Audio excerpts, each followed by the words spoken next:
Devaluation, confused and unaware.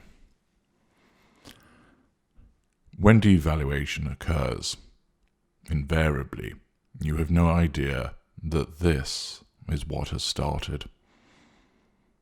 You do not realize that you're involved with a narcissist. Nobody picks this up during their seduction. And it is only, usually following disengagement, that people begin to find out what it is that they were involved with. Sometimes awareness comes through devaluation.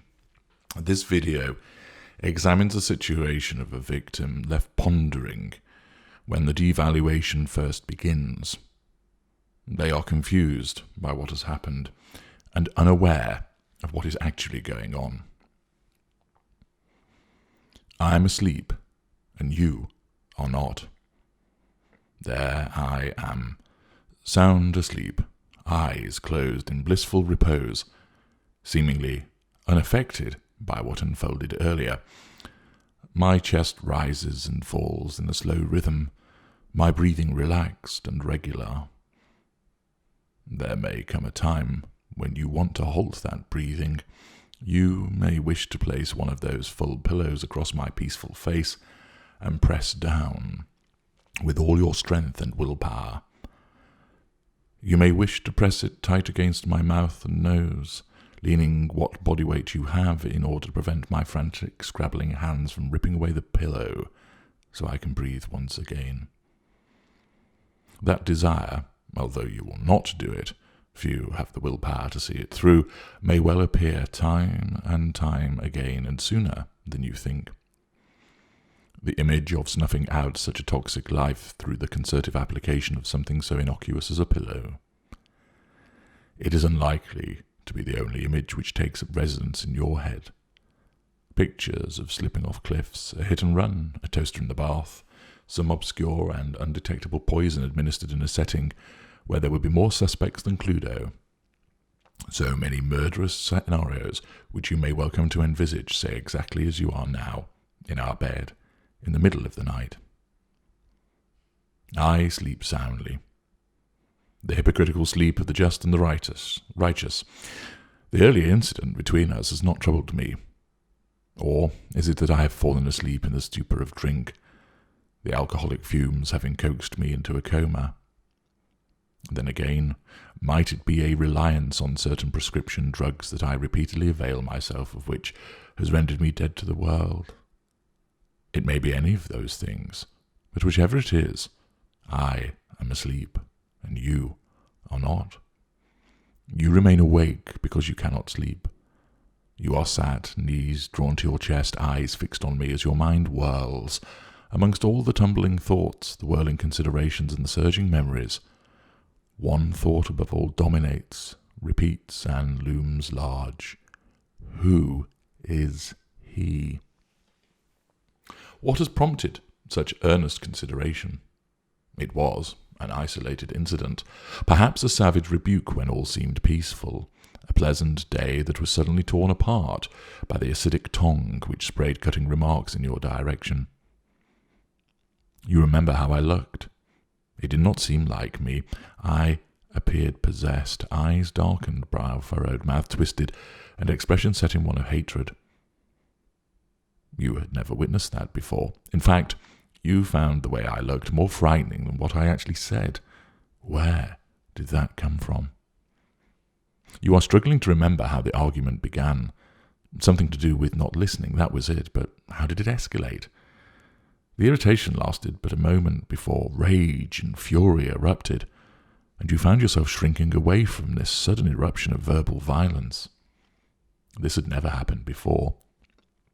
Everything had been so wonderful.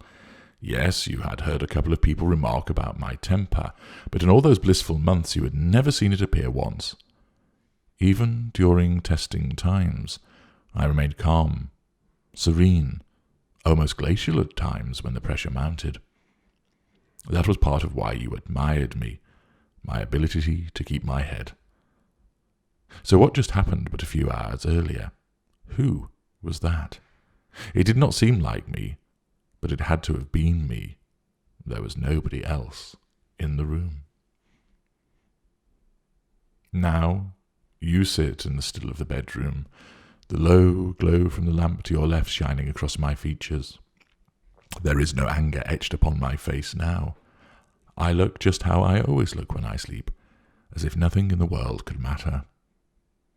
You have often stayed up and watched over me, happy to stroke my chest or my brow, my occasional murmurs of satisfaction and the slight upturning of my mouth denoting the contentment that I derive from your attentive ministrations, the response of the fuel that you are providing me, even though you do not realize that is what it is. I lie there, just as I would any other night, sleeping, calm, tranquil. I am just the same as I always am on every other night when you have watched over me. Yet still, the question comes again. Who was that who appeared earlier? Following the eruption, I went out and left you. You did not know what to do at first. You felt shell-shocked. Once you had gathered yourself, you telephoned your best friend and explained what had happened, providing her with every detail of the wonderful day beforehand and every frame of the storm which blew up in an instant. "Oh, it's nothing," she said, in her familiar, reassuring voice. "Couples argue. Pete and me were always having rows. Let him cool off. He'll be fine. Now, tell me about that new book you mentioned the other day. Is it any good?" Your best friend brushed it off. Perhaps she was right. After all, don't all couples fall out at some time? Of course, your parents did not do so, not often anyway, so perhaps you have an unrealistic idea of how you should get on together. Despite her reassurances, you remained worried and called your sister. "Blimey, that's a surprise," she remarked. "After hearing your recollection, he's always so lovely. I didn't think he had it in him. He'll be back. They always come back. He's probably feeling a bit of a tit for shouting at you and just needs to go and have a beer or something. Seriously, it's nothing to worry about." But worry you did. The succession of calls was made to other friends, your brother and your grandmother. They all rolled out reassurance and posited platitude in order to assuage your concerns. "Oh, don't be so sensitive. You've had your first argument. Welcome to the club." "I bet he's stressed, probably working too hard. You did say he's been working long hours recently. I bet he comes back with an apology and flowers. Just give him some space for an hour or two." "I'd have to go berserk if I had to live with you, sis." "No, seriously, he's just letting off steam. You two are great together." "Oh, your granddad had a foul temper, but we never went to bed on an argument. That's how we were married for 50 years. You expect too much. You have to work at a relationship, my dear." They all thought along similar lines. It is part and parcel of a relationship. It just hurts because it is the first time. You want to hug me and say sorry for worrying so much, but you don't want to disturb me. You chastise yourself for thinking too much into it. Of course, you always overthink things. And as everybody said, I came back. I returned after a couple of hours, smiled, and took you in my arms as if nothing had happened. You didn't want to talk about the incident, the black mark and an otherwise golden day, and therefore you didn't. Your relief at my smiling return was so great you didn't want to let go of me, and we stood, holding one another for several minutes. The rest of the evening passed with dinner and a film before heading to bed together, where I fell asleep in an instant. I did not mention what had happened. I showed no concern at what had gone on before. There was no apology, but you didn't mind. You had no desire to revisit what had happened. At least you did not want to do so with me.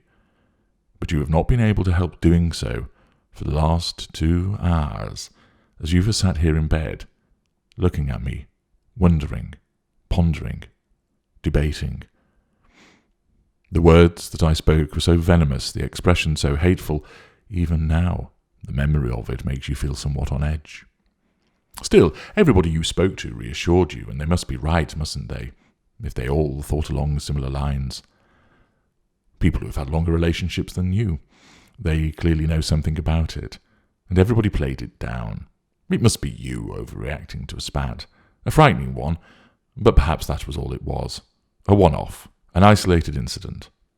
You hope it is, because you did not like that person who I turned into, not one bit. You do not want to meet him again. He is not the person you fell in love with. He is not the person you adore and care for. He is not the person you moved in with and want to be with the rest of your life. You didn't recognize him. Whoever he was, he doesn't belong in your bed. There I sleep, at ease, content, untroubled. You think you know me. You think you know who sleeps in your bed with you. You have no idea. That's how easily it starts. That's how you fail to recognize what is really going on. How you will look at each incident in isolation, rather than putting it all together, seeing the pattern, observing what is becoming the sustained devaluation and habitual pattern of various manipulative behaviours toward you that are malign in nature. But you don't see it. Nor did anybody else. Nor did anybody query the sudden shift from white to black, from the top of the plinth down into the ditch. They dismissed it with platitudes, euphemisms, based upon their own life experiences. Indeed, many of them may even be with narcissists and hadn't realised it themselves, and their lack of knowledge, lack of understanding, clouded yours also. You, and nobody else, knows the truth, who is actually sleeping next to you in that bed.